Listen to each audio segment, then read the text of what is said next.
Hey guys, today we are talking about our rookie review part 2, wide receivers. We got a whole episode here just for rookie wide receivers. These guys will be on your team, so pay attention. Sub up, subscribe, like, share, comment on YouTube. Let's get after it, guys.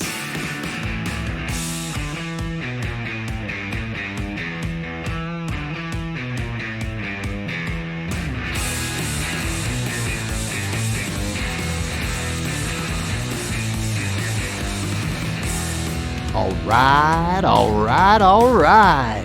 Welcome to the show. This is the Frankly Fantasy Football Podcast. We are your hosts, Frankie and Johnny. Welcome in, Frankie. We got our wide receiver rookie review today. We got a lot of hot guys that will be starting on your teams, man. You ready to go today? I'm so ready to, get down and dirty with those hot guys, John. Hot guy summer for you, Frankie? Is that what you're doing right now? Hot guys summer, and I'm just going to bleed it into the fantasy football draft, baby. What are your trunks of choice, your bathing suit of choice? Do you do the big trunks with the pockets down to your knees? Do you like to show some thigh? I know that's a big trend right now, like the high cut shorts. Or do you go straight to the fucking banana hammock? What are you doing, man? John, I am actually one of those guys that do the mid-thigh thing, man. I like to show where my hair is pretty much rubbed off to where now it's just like bare patches in my thigh. My wife finds that really attractive, so of course I go, more the mid-thigh length myself. What about you? I can see you being that banana hammock. I am not afraid to do that. If I'm in Europe, I'll throw a fucking banana hammock on. I don't care. Not at all. I've got great legs. Let's see. Prove it. Maybe another episode. This is only our second episode. So, hey, we'll get that at some point. Welcome to the show, everyone. Thank you so much for joining us. And thank you for following us and subscribing. Our numbers have shot up. We are monetized. We just so appreciate everyone that's part of the Frankly Fantasy family. Don't forget, you can follow us on social media, on Instagram. Instagram's the place to go, guys. It's funny, it's good, great memes, but good stats, good information, good rankings on there. Frankly Fantasy Football. And I know you guys all listen on Apple, Spotify, Google. Please also subscribe, watch the show on YouTube, guys. We've got a little different technology this year. We're showing some films and different things. Follow us on YouTube as well.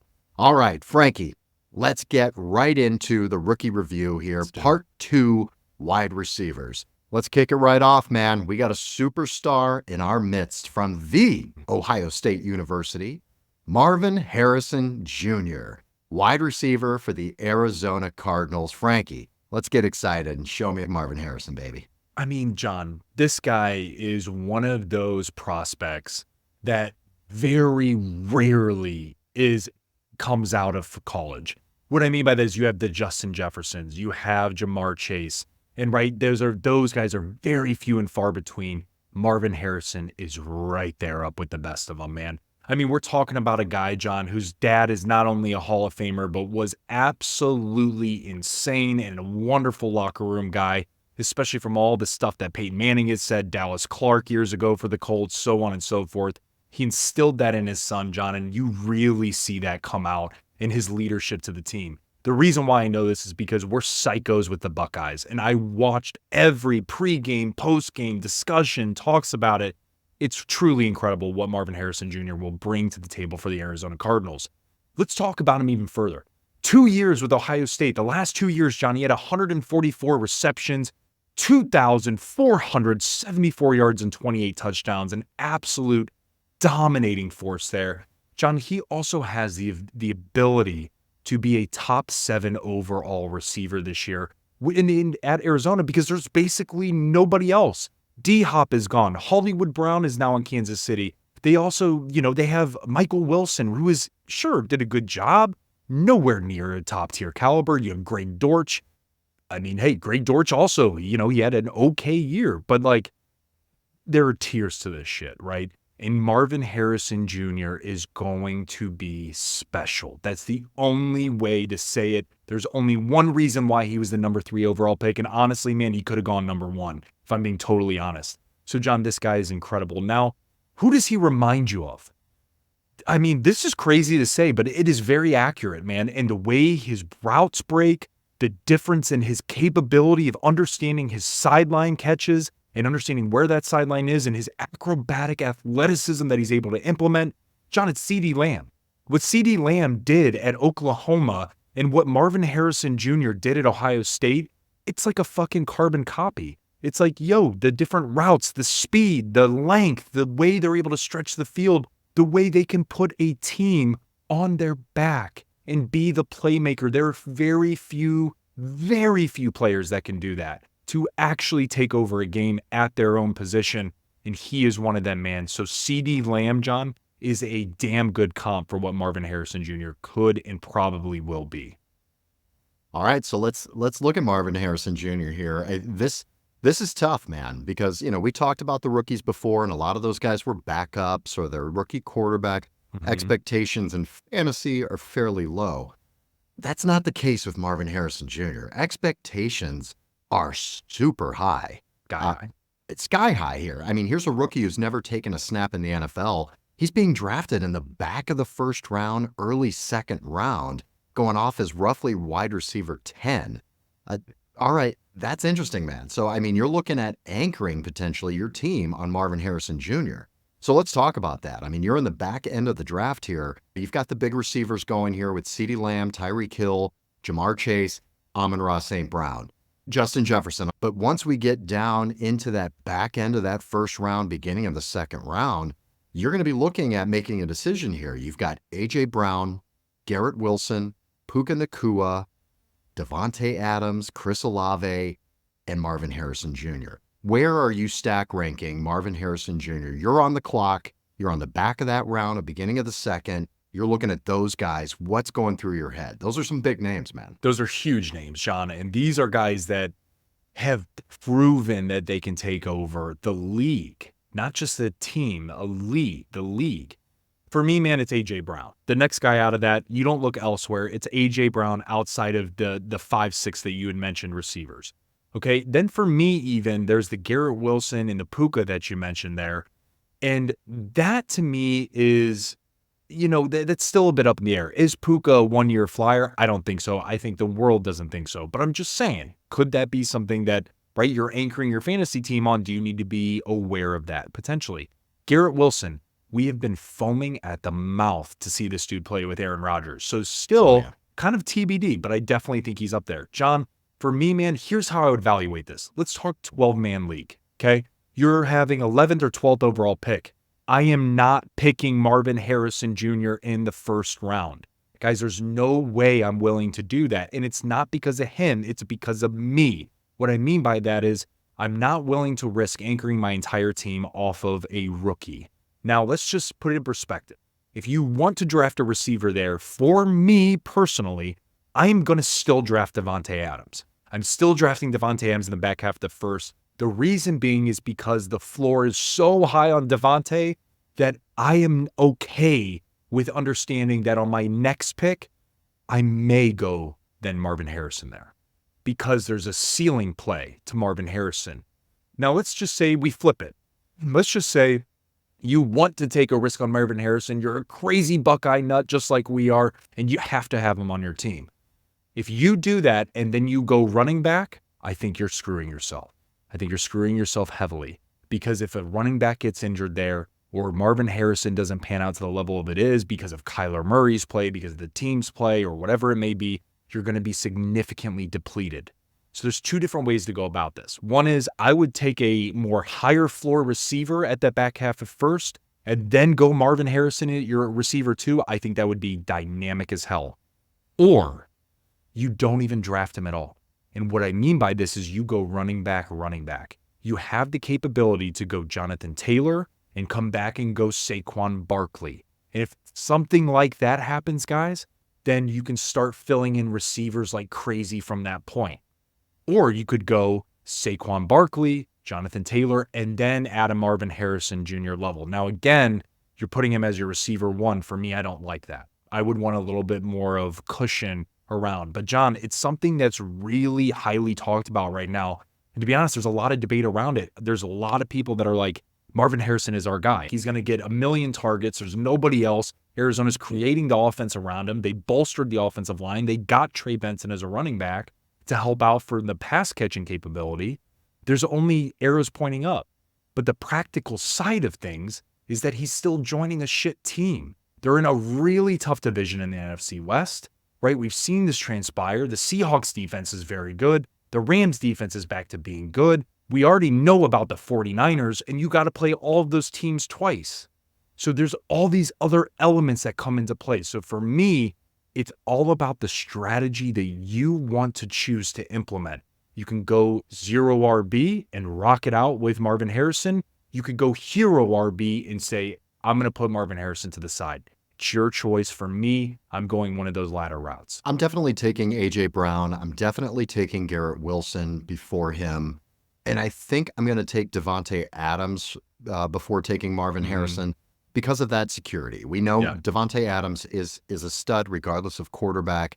And I think Davante Adams has 2 quarterbacks that can both get him the ball.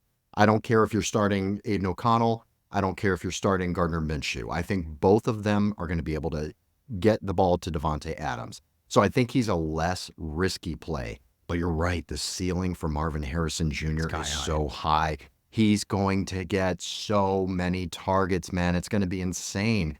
What I would rather do in an ideal world, I'm in the back of the draft. In an ideal world, I'm doubling up and double tapping receiver there. Yeah. I'm going to be taking one of those guys, Garrett Wilson or Puka, with Marvin Harrison. That, I love that. Get a Davante and a Marvin Harrison Jr. You've got the safe floor. You've got the high ceiling. I mean, that's how I want to start my draft, with a combination like that. I absolutely love it.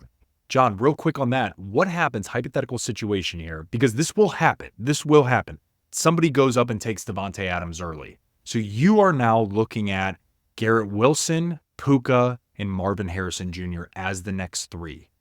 What are you doing if you're sitting at 12 on the back-to-back, knowing you got back-to-back here, you got 2 out of 3 to pick from? Who would you end up choosing in that perspective? Are you going to take that of Marvin Harrison with a high ceiling? Or are you going to take Puka, who just destroyed 1,400-yard season, set all the single-season records, and then Garrett Wilson finally with Aaron Rodgers? What would you do in that situation?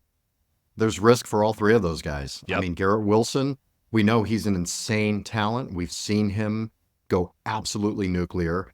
But yeah, it's all riding on Aaron Rodgers' health. It's all riding on Aaron Rodgers' health. So that's a bit of a scary prospect, but I'm still taking him. Yep. Aaron Rodgers is still going to be able to get him the ball. Same thing with Puka. I will take Marvin Harrison Jr. over Puka Nacua. Same here. I will do that. It was a very banged up Cooper Kupp. We haven't seen Cooper Kupp at full go for a while. I think Puka definitely benefited from that.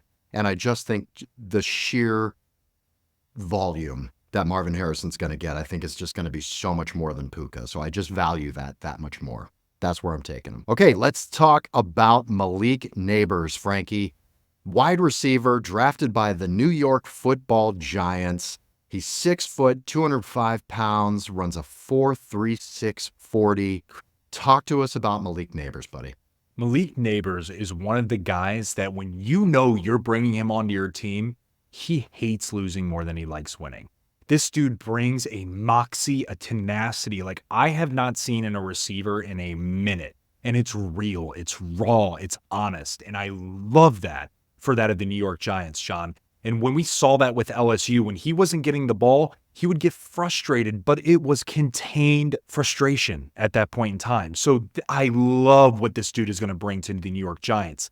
Now, New York Giants have a bit of an issue, right? They have no Saquon Barkley. They're revamping their identity on offense, right? They have Jalen Hyatt that they drafted last year from Tennessee, who was very, very mediocre, and that's me being super nice, right? And then you have Wan'Dale Robinson, who showed a lot of promise and then got hurt out of Kentucky. And then you have, right, Darius Slayton, who has been the old vet who for some reason still comes out and produces enough to help. None of those guys are bona fide number ones. Malik Nabers is. And so what's interesting, though, is Daniel Jones is going to be the guy throwing him the ball. Daniel Jones, if we saw the Daniel Jones 2 years ago, I think this could be super interesting. If we see what Daniel Jones did last year before he was out for season, it's going to be painful to see what happens with Malik Nabers. And then you layer on, okay, well, what happened with Derek Waller? We all know this. Derek Waller is gone. He's no longer in the NFL. He's officially retired. And so now that leaves open even more ability, more targets, more room for Malik Nabers. So what I'm getting at, John, is this dude is a freaking stud that could absolutely come in and make an immediate impact.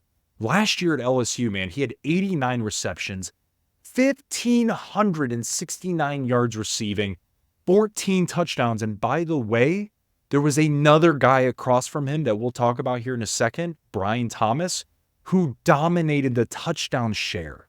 Okay, like it wasn't like this was completely the Malik Nabers show. He did this in tandem. So now you know that he can do this with other people as well. Huge plus, huge undervalued plus or underrated plus here. John, so then you start thinking about, okay, well, who can I compare Malik Nabers to, especially in this type of offense, right? Brian Dable type of offense. Brandon Aiyuk with a little bit of Jamar Chase ceiling, right? Ooh. That Jamar Chase might be a recency bias because of LSU, but him being able to take the top off is exactly a carbon copy of what Malik Nabers did. But the Brandon Aiyuk side of things is where that route running middle tier came into play. And that's where Malik Nabers thrived. Again, he wasn't the big red zone threat. He wasn't the guy that was strictly just doing quick out routes. This dude was dominating corner routes, flag routes, post routes, right? All the way to the deep and the medium tier. That has been what Brandon Aiyuk dominated this year doing. So, John, I really think between the mix of the ceiling of Jamar Chase, because of the situation that he's in, with the route running capability of Brandon Aiyuk, this cat is fucking ready to dominate this year, and I'm excited to see what happens. Going 47th overall in ADP right now, the 26th receiver being taken. He's a round 4 guy, man. I mean, he's right around George Pickens, Zay Flowers, Christian Kirk, Terry McLaurin. What's your thought process when you're on the board? Maybe you've got a receiver, you've got, 2 stud running backs. Maybe you've got 2 receivers, 2 running backs, and you're looking at, bringing on Malik Nabers. I mean, what's your thought process there? How are you looking at with roster construction? Yeah, man, this is really interesting because you could be looking at this in a few different ways. Let's take one example. You drafted running back in your first 2 rounds. Maybe you went the JT Saquon Barkley route with the example that I gave in the previous with Marvin Harrison. Let's say round 3, you come back around and you're looking at Jalen Hurts. You're looking at a guy that's going to get you 350 plus fantasy points. By the way, the only other guy to do that is Josh Allen. Okay. And then CMC. So let's take it like with just Josh Allen for quarterback. Okay. So let's say you go Jalen Hurts in round 3. You now could legitimately be looking at Malik Nabers as your number 1. If that's the case, I'm okay with it. And people can criticize me and tell me I'm crazy. And the reason why I'm okay with it, John, is strictly because your strategy then is going to be receiver, receiver, receiver, receiver. If you don't draft 4 to 5 receivers in a row, you're failing yourself. And so that's when this could work really well because you're anchoring on those 2 badass running backs that you have and that quarterback that you know is going to dominate from a point share. Or to your other example number 2, what if you went receiver heavy and you went Devontae Adams, Marvin Harrison Jr., running back in the 3rd round, and you're sitting here looking at it. You could have Malik Nabers as your flex, or you could go another running back. Damn it, John, here I'm going to take Malik Nabers. The reason being is because of his upside, and I know that I can get one of these other running backs, let's say Nick Chubb, let's say Austin Eckler, let's say Jerome Ford, let's say some of these other cats, Gus Edwards, that you can get in the rounds subsequent following this. But now what you've done is you've solidified your receiver room already. You're good. Your 2 receivers are there. Your flex is there. Yeah, we'll filter in some back receivers towards the end. Maybe, grab whoever in rounds 8, 9, 10, etc. But here is where you laid the foundation. You already have your point killers and that of the receivers. You have a running back to solidify, right? That running back room to hold on, right? But here's where you can start getting creative with other running backs and tight ends or things along those lines and get a quarterback, right? Like what we talked about with Jaden Daniels, what we talked about with Caleb Williams, Jared Goff, Tua, Aaron Rodgers. And you don't even have to worry about getting a top-tier quarterback because you've solidified basically your starting team. So there's two different avenues that you could go when going Malik Nabers. John, I love them both. Just tread water when you're drafting and let that decide what happens in terms of your team today. But I love Malik Nabers, man. Very similar situation as Marvin Harrison Jr. Very. I mean, really, you've got a capable quarterback that we know can support a good receiver. Sure. With zero competition all around him. I mean, there's really nobody around. So at flex, if you get Malik Nabers as your flex, I love that. That makes me feel so good. And you're right. You can load up on the other positions, get deep with running back, then come back in the later rounds and get some more receiver depth. But I think that's a huge, very, very strong start. All right, man. Talk to me a little bit. Oh, we got a Scot here. Is he Scottish? Lad McConkey. Hey, laddie. Wide receiver for the Los Angeles Chargers. All right. This guy is 5'11", 186 pounds, 4.39 40. Frankie, talk to us about Lad McConkey. Laddie. John, this guy is one of the most interesting prospects I have ever come across since we've been doing this. The reason being is because if you look at his stats last year for the Georgia Bulldogs, you would not see a top-tier receiver. 30 receptions, 478 yards, 2 touchdowns in 9 games.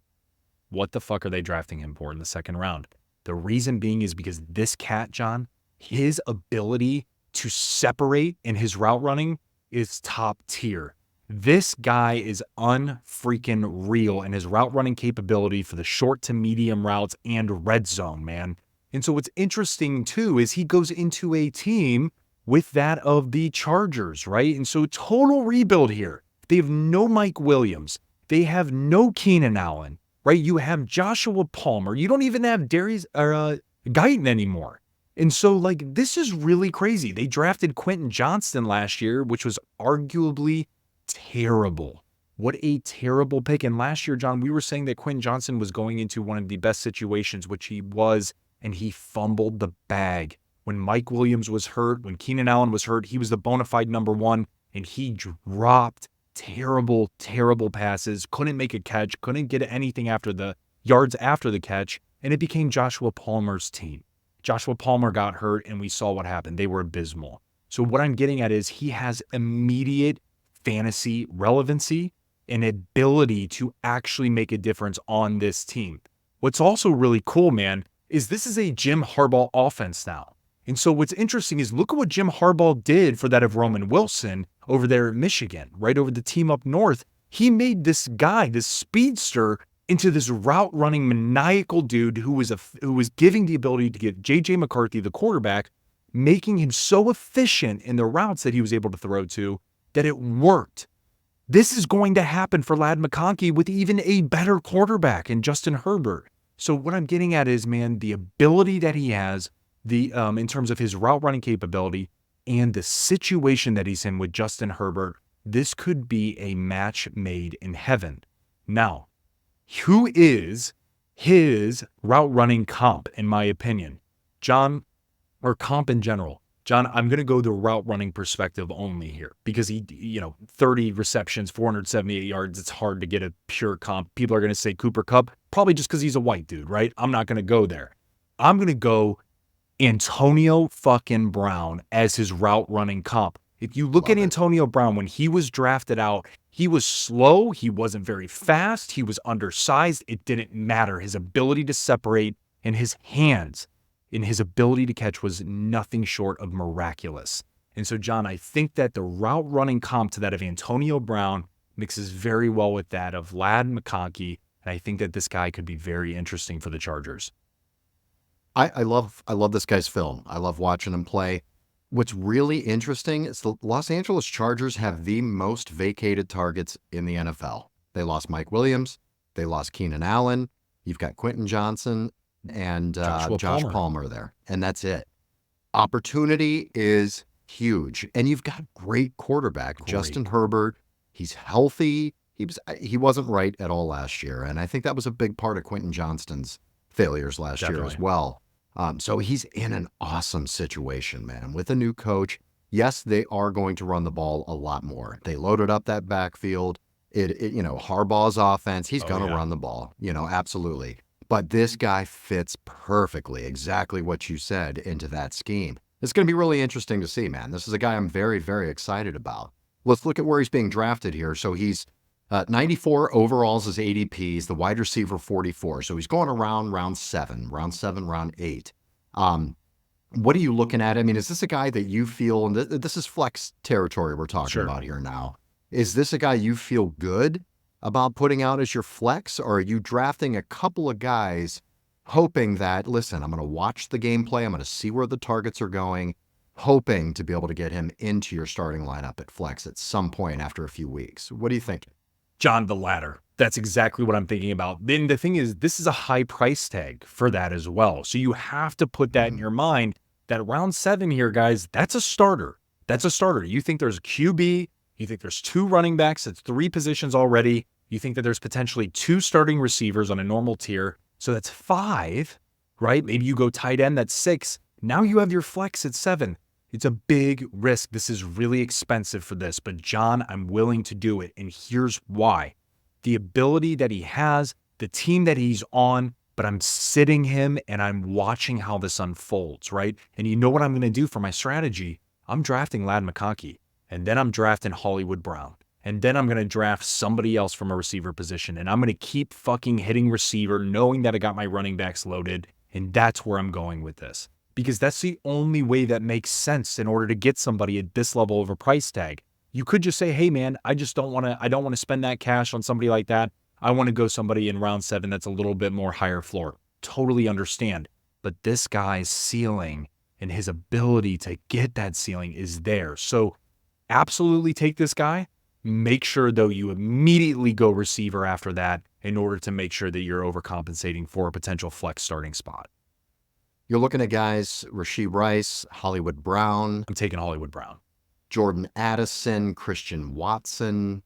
Other than some of the other rookies are mixed in there too, but Jackson Smith and Jigba, Cortland Sutton. I'm taking the upside over Cortland Sutton, JSN. Yeah. Some of the guys we just talked about, Rashee Rice, even potentially, Christian Watson. I'm taking the upside with the possibility of McConkey to see where this could go. But you're absolutely right. If you're looking at potentially starting him in your flex, you need to draft a couple of receivers there. You're going to play that game. Yeah. There's going to be better matchups than others. There may be some other injuries. So you want to protect yourself. Okay, Frankie, let's talk about Xavier Worthy, wide receiver for the Kansas City Chiefs. Woo. We always get excited here when you get a new toy for Patrick Mahomes, man. Yeah, who's going to be this year's, number 1 target for Patrick Mahomes, which is hugely valuable position, obviously. He's 5'11", 165 pounds, not a big guy, not a big cat. He's about 20 pounds smaller than I am, man, and a little bit shorter. So really interesting there. Talk to us a bit about Xavier Worthy. John, the first thing to say is speed demon. This dude ran and broke the record at the combine. John, he almost ran a sub 4.2. A sub 4.2. Jesus. What? He ran a 4.21 in the combine, breaking the record, John. And then you start looking about what he did last year for the Longhorns at Texas. Well, he led the team with 75 receptions, over 1,000 yards receiving, 5 touchdowns, and was excellent, by the way, in the special teams as well, in the punt return game. He was second in the FBS last year with 16.9 yards per punt return. He had 22 of them for 371 yards and a touchdown. So this dude is not just a receiver threat. And you think about that as an addition, cherry on top for your fantasy team, right? Because you can still get touchdowns and points and things like that from the punt return game if you're set up like that. So love that cherry on top. Then you talk about the situation. John, dream. You think about what the Chiefs did to the Bills there, and I think they hosed them a bit. They traded with the Bills to come up and draft that of Xavier Worthy.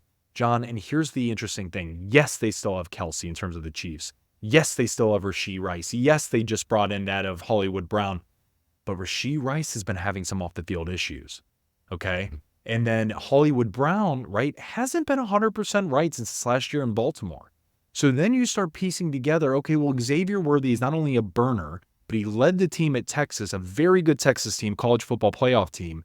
And with, by the way, Adonai Mitchell, or AD, right, which we'll talk about as well here in a minute. So he's played with other players that have been top tier. John, this guy could be unbelievable for Patrick Mahomes, man. This is so special. Now let's talk about real quick a lookalike. John, I was in my bag. I went shopping, and I put it in a nice little bag here, son. This comp right here is Santana motherfucking Moss. Okay? Oh, my gosh. Nice. Bringing it back, Nice. John. Santana Moss specifically when he was at that of the Redskins, which is now the Commanders. Okay? And so it was really cool, man. Santana Moss was a pure burner. He was down the field. He was quick flare routes, very, very minimal short routes because of what he was able to do in stretching the field. John, when you look at this comp, it is literally, man, like apples to apples. The speed, the ability for when Santana Moss when they were getting thrown, from the quarterback perspective, throwing him deep balls. John, that's exactly what Xavier Worthy is going to thrive.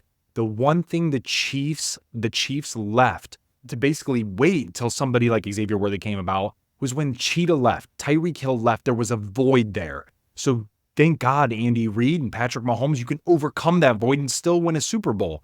But now they add this dynamic piece back into this and amass that of Hollywood Brown and also bring in a few others. John, this guy could be amazing with Patrick Mahomes. So I am so high on Xavier Worthy this year. It's what it seems like they were trying to do is they were trying to replace what they had with Tyreek Hill. Definitely. I mean, this seems like that type of player, you know.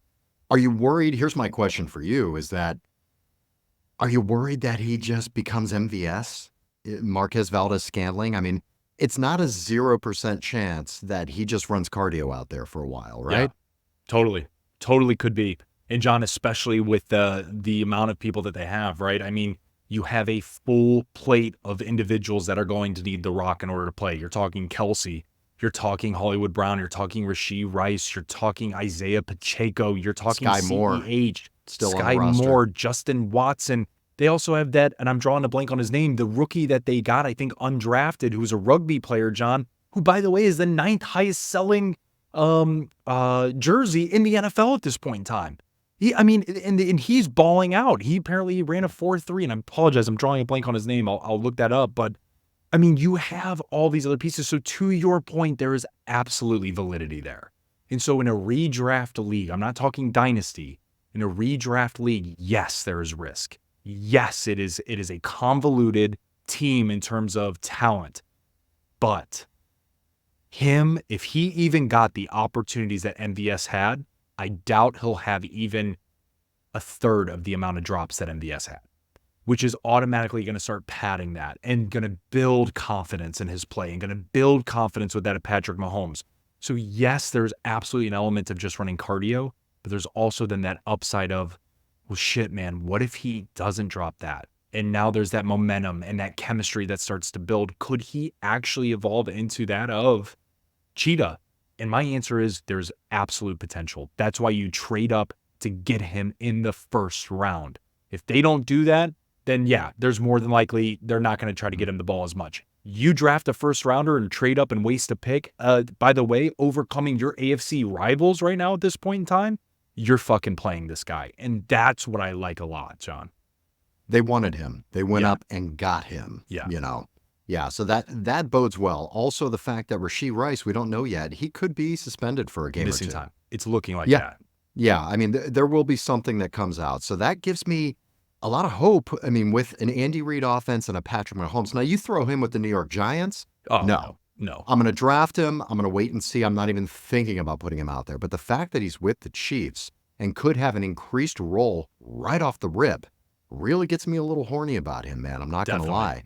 Now, he's going currently around 6'7". I mean, he's going a little bit in front of Lad McConkey even.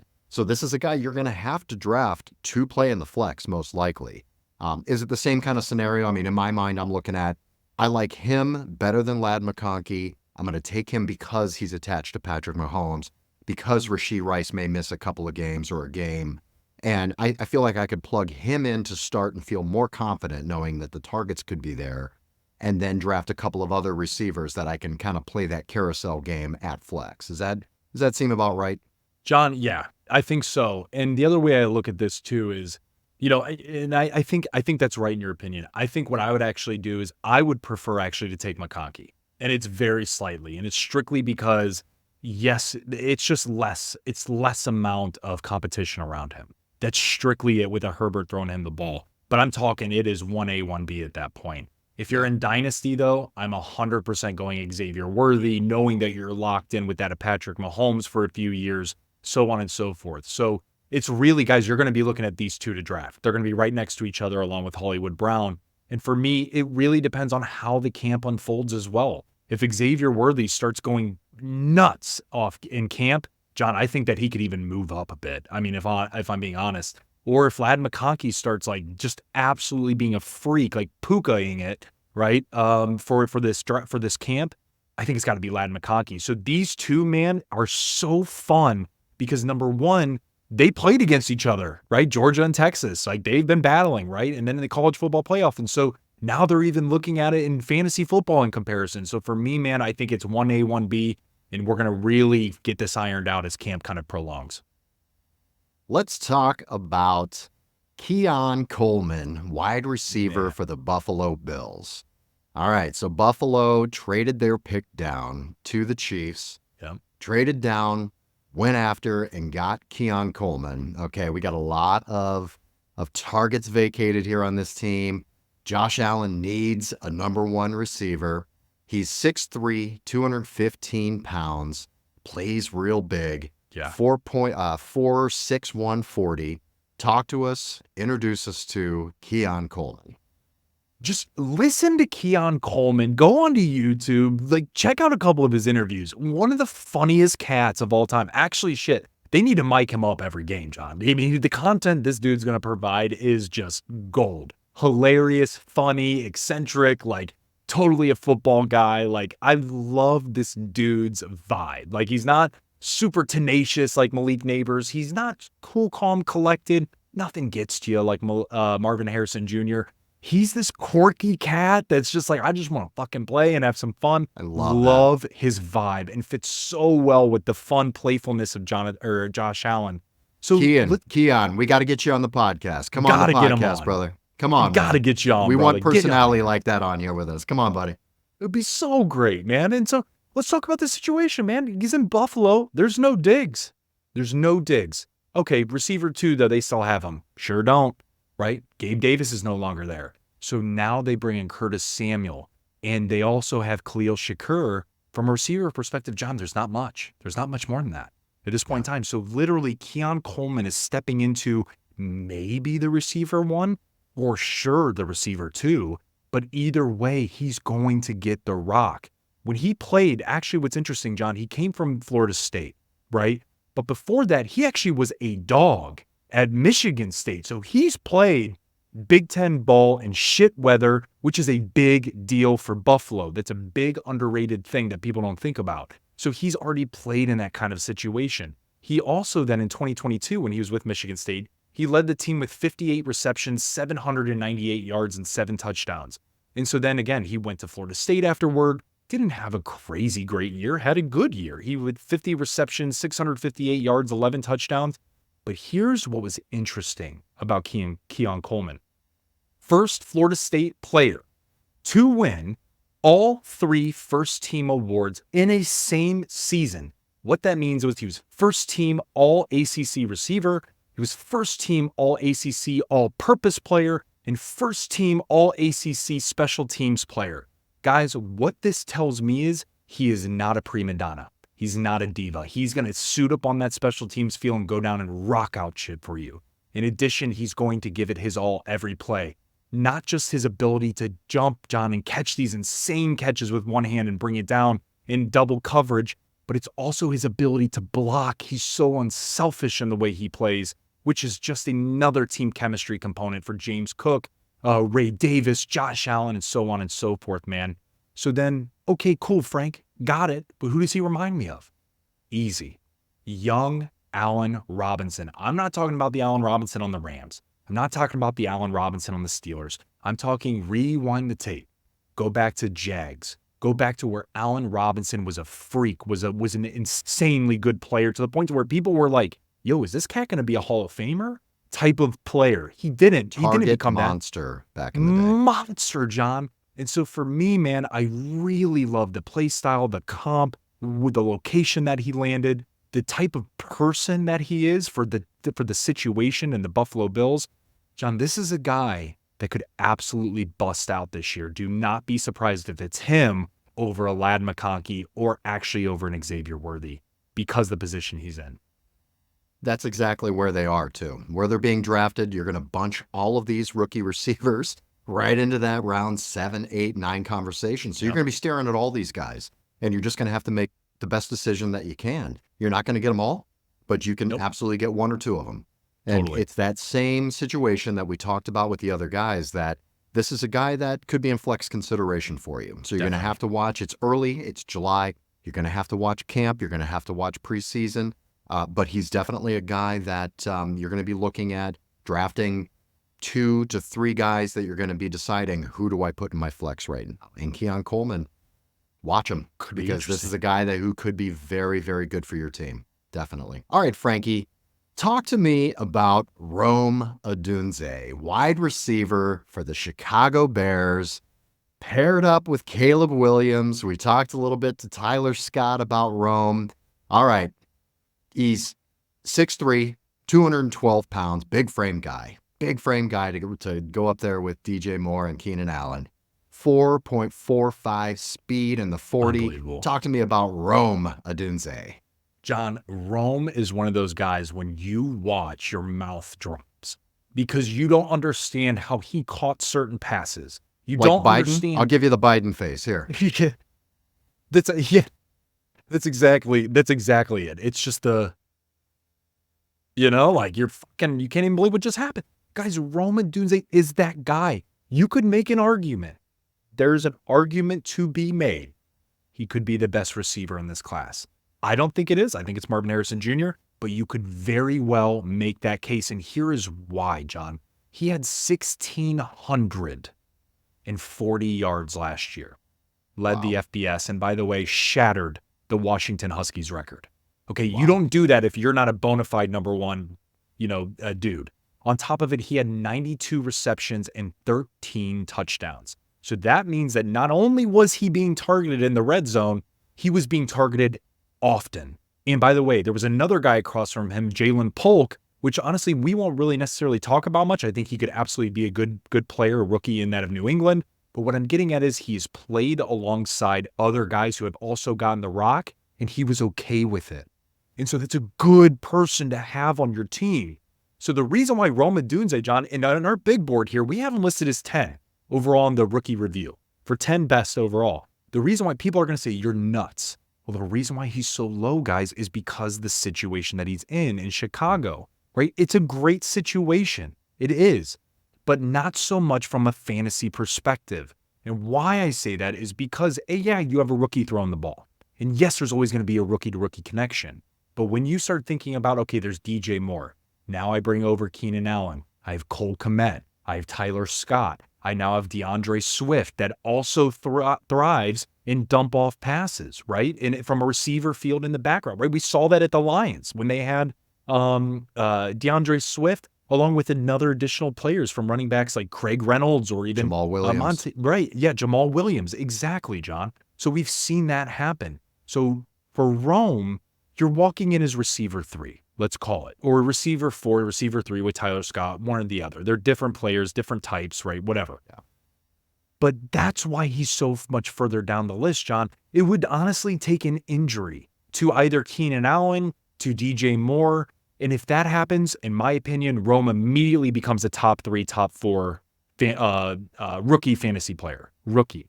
And so that is where the value lies. So when you're thinking about drafting him, no, you are not drafting him to start. This is not a guy that you're even remotely considering to start because you have to see Keenan Allen, DJ Moore, Tyler Scott, Cole Kmet, DeAndre Swift, and how this offense is going to perform. Now let's talk about, okay, cool, Frank. What about a comp? I don't say this lightly. And I understand when I'm ever referring to a Hall of Famer, I have to make sure I have my shit in a row. And I do.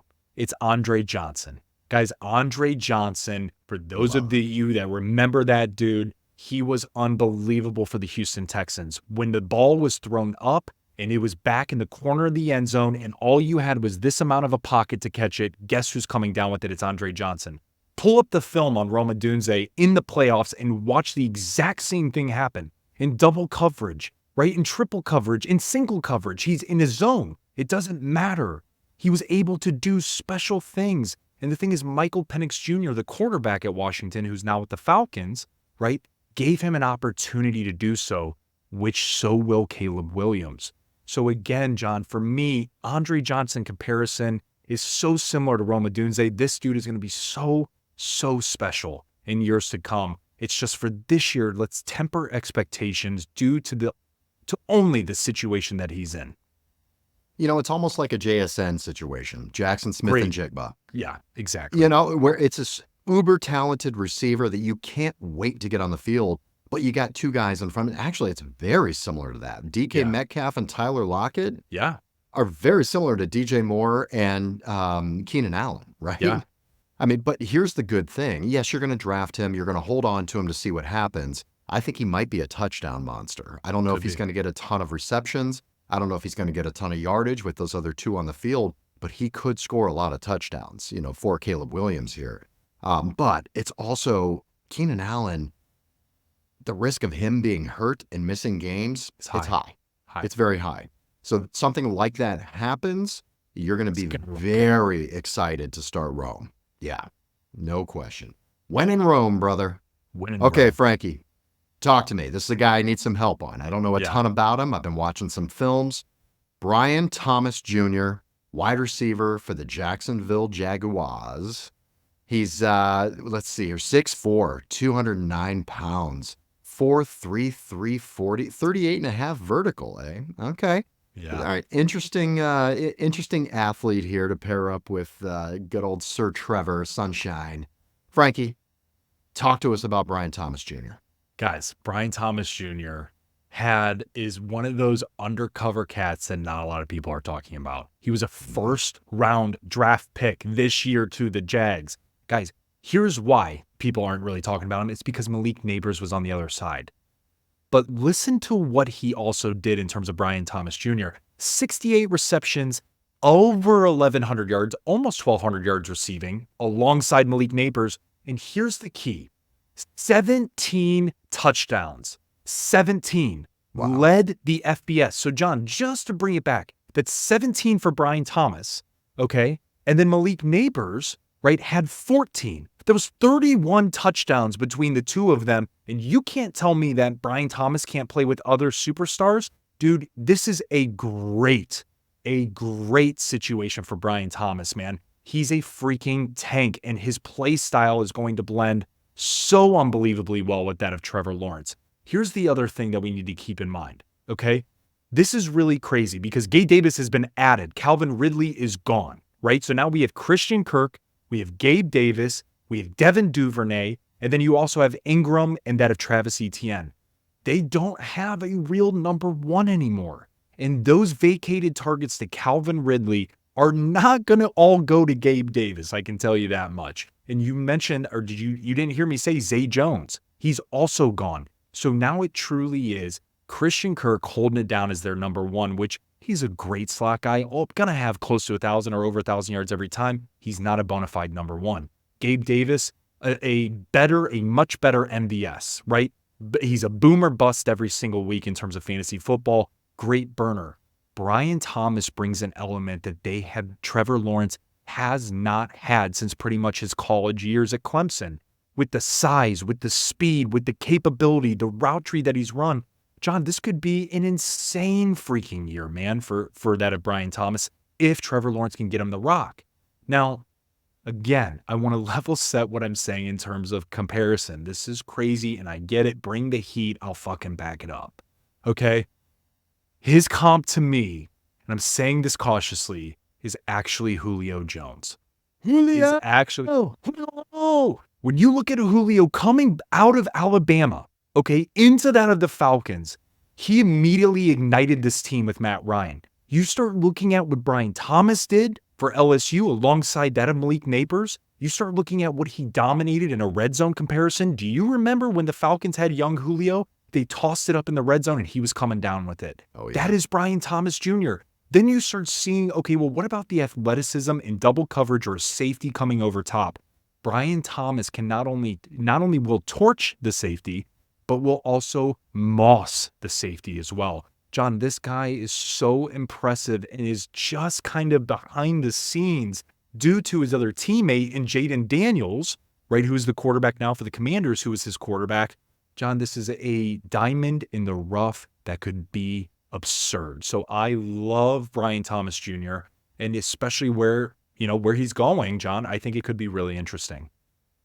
Yeah, you're looking at round 8 or 9 for Brian Thomas. I mean, he's very right in that same situation where you're looking at some of those other rookie receivers.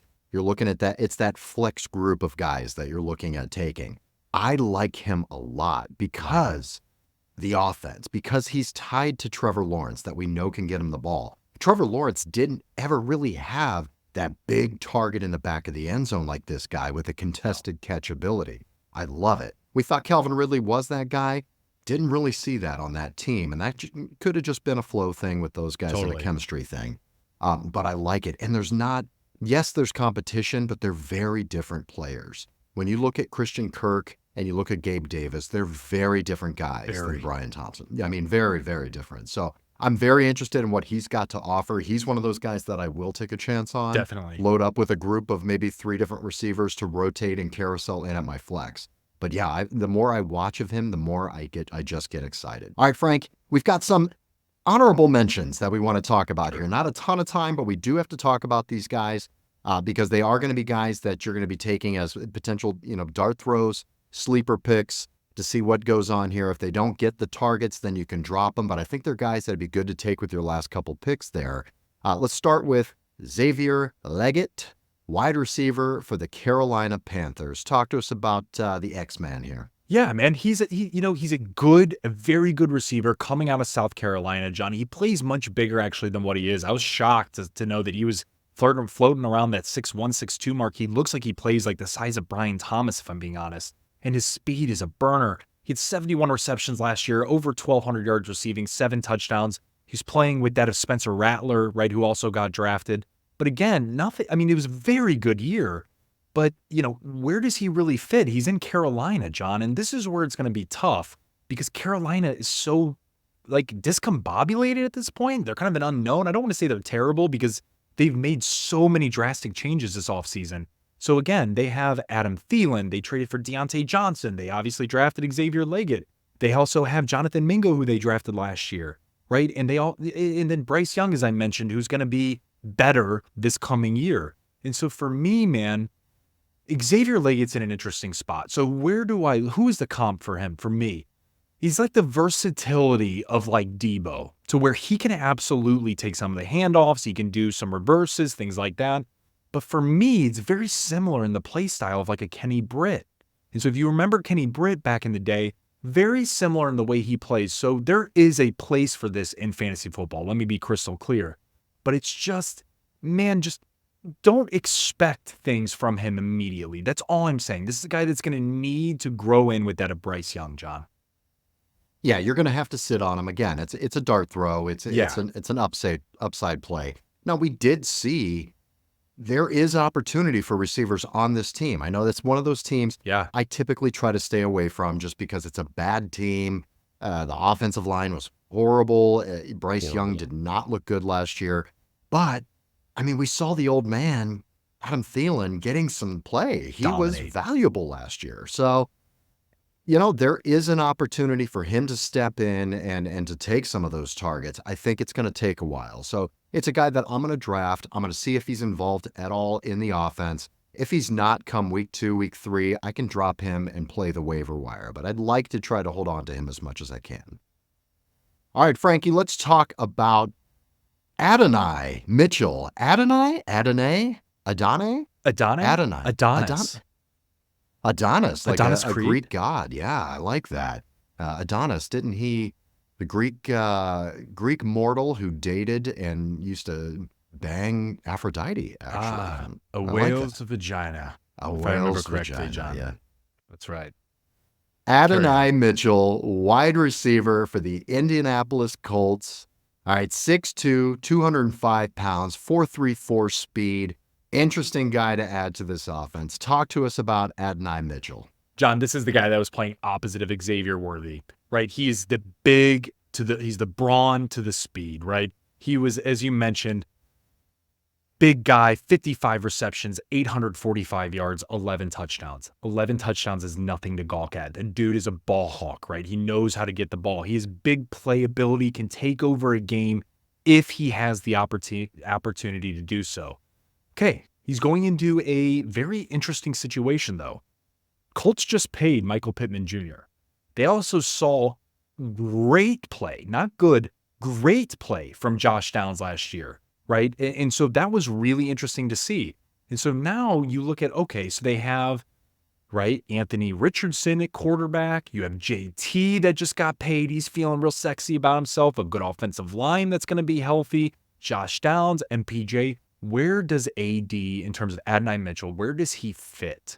And John, that I don't know, because we haven't seen Anthony Richardson play, candidly speaking. At all. And so we know Michael Pittman Jr. is going to get the rock because they just paid him a lot of money. Jim Irsay doesn't like to pay a lot of money, and he paid a lot of money for Michael Pittman Jr., so they are going to be targeting him. So, guys, this is somebody that you need to wait and see. Certainly can look to draft him. Look at some of the things that he did at Texas. Very similar, John, in comparison to George Pickens, right out of Georgia, now as a Pittsburgh Steeler. Very similar body frame, very similar in the way he plays. If he gets his hands on the ball, he's catching the ball, right? That is what George Pickens thrives in, is these beautiful, insane catches that he can make. Very similar to that to A.D. Mitchell. But the difference is Pickens was in a better situation, right? You had more opportunity versus now. Is this going to be more of a run style offense and they're just going to really target MPJ and maybe Josh Downs out of the slot and here and there give A.D. Mitchell 480 yards and 3 touchdowns? That could likely be it. I don't foresee him taking over a game in this particular offensive set with the weapons that they have around him. So for me, if you're looking at a redraft league, John, wait till the back half with AD, right? Take a flyer on him if you want to. If you're a Ride Die Colt fan, have fun with it. But if you're in a dynasty league, John, could be very interesting. You could get him back half of 1 or early 2, and this is a guy that you might be able to sit and see what happens and see if Josh Downs ends up getting hurt or maybe MPJ really just kind of stays as a dominant force, but maybe needs that true number 2 across from him. It could work out. So, man, I think, though, in a redraft, if we're talking a 12 or even a 10-man league, sit and wait, and then see what happens from this perspective. All right, next guy here, last guy here, Frankie. Roman Wilson, wide receiver drafted by the Pittsburgh Steelers. 5'11", 185 pounds, runs a 4.39 40. Introduce me to Roman Wilson, because honestly, I don't think that many people know that much about him. Tell us about him. Sure. He was the number 1 receiver on the team up north, that disgusting blue and gold color, right? But he was excellent when he was getting the ball. He was able to have that breakaway speed, but more importantly, right, when we think about what J.J. McCarthy did really well, John, it wasn't the deep throws. It was those corners. It was those posts. It was the quick outs. That's where Roman Wilson thrived. So when you think about the Steelers and the team that he's on, there is somebody that he reminds me so well of, and I'll get to in a second. But you got to remember, from the situational perspective, they had Deontay Johnson. He's gone. No more Deontay Johnson. So who does that leave? George Pickens, and that also leaves potentially, right, a Hayward. Maybe there is Van Jefferson, right, that comes into the field.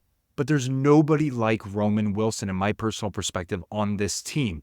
Last year for the team up north, they had 48 receptions, 789 yards, and 12 touchdowns. Dude was a boss. So when you look at the comp and you look at the quarterback, it makes sense. John, the quarterback is Russell Wilson. The comp is that mix of Tyler Lockett with Doug Baldwin. That is who Roman Wilson is, guys. And so when you think about Russell Wilson throwing the ball, John, that's where he can decipher and use George Pickens as DK, right? Use George Pickens as that deter factor, the deep threat, the monster in the red zone that they can loft up to And then you have the Doug Baldwin, the Tyler Lockett type of feel of this burner, the short cat that can really get in and out of his routes so fluid. And by the way, doesn't get hurt often. He drops down like Tyler Lockett does because he doesn't want to take a big shot because he doesn't have a big frame. So for me, man, this is a really great situation for Roman Wilson and a really good player for Russell Wilson to have in his arsenal. I love it. I mean, what a great comp that is, and there is opportunity for this guy. I mean, they're looking at replacing that Deontay Johnson player, and it really fits into the scheme. This is such a goddamn good team. I'm so sick of the Steelers. You get the Steelers take a Michigan guy, really, and I'm supposed to get excited about this guy as a Browns and Buckeyes fan. God damn it, man. But they're so smart. I mean, he fits perfectly into their scheme, man. So, yeah, I mean, good opportunity here. It's very much the same thing, right? With these rookie guys that you're drafting late in the draft, pick them up, see what you have. If you don't have anything there, you can drop and play the waiver wire. But I'm definitely grabbing some of these guys at the end of my draft just to see if somebody hits. It's a lottery ticket for me. John, a good example of this is, remember last year, guys, when we were saying the lottery ticket, it wasn't so much rookie review. It was the one player that comes to mind, Nico Collins. That guy we said to draft every single damn time in the last round. And look at what he did. There's going to be one of these guys that pop off. Maybe not to that level of what Nico did, but certainly over 700 yards. And it's going to be one of these cats, and Roman Wilson might actually be that player. Love it. All right, guys, that is the Rookie Review Part 2. Part 2. All right, just receivers. These guys are exciting. It's a great class. I can't wait to get some of these guys on my fantasy teams. Frankie, what do we have coming up next for everybody? Guys, stay tuned. We're going to be locking into new faces and new places. You're going to want to know where some of these superstars went to. Do you know where Austin Eckler went? Do you know where Kirk Cousins went? How about Justin Fields? Well, don't worry. We're going to come at you with some of these guys and tell you what the implications are for your particular team. So don't miss out on new places and new faces. Part 1 coming your way. We got a ton of mock drafts coming too, guys. Every week in the offseason here, we're going to be doing a mock draft and getting it out to you. So enjoy that. Don't forget, please follow us on social media, Instagram, Facebook, Twitter, X, Frankly Fantasy Football. Will you all listen on audio, on Google, on Spotify, on Apple? Please watch the videos on YouTube. Subscribe on YouTube. All right, guys, thank you so much. We'll see you next time with a couple of episodes coming out of New Faces, New Places. There's a lot of new guys. Frankie, I love you, brother. Great job today. May the fantasy gods smile upon you. Bye.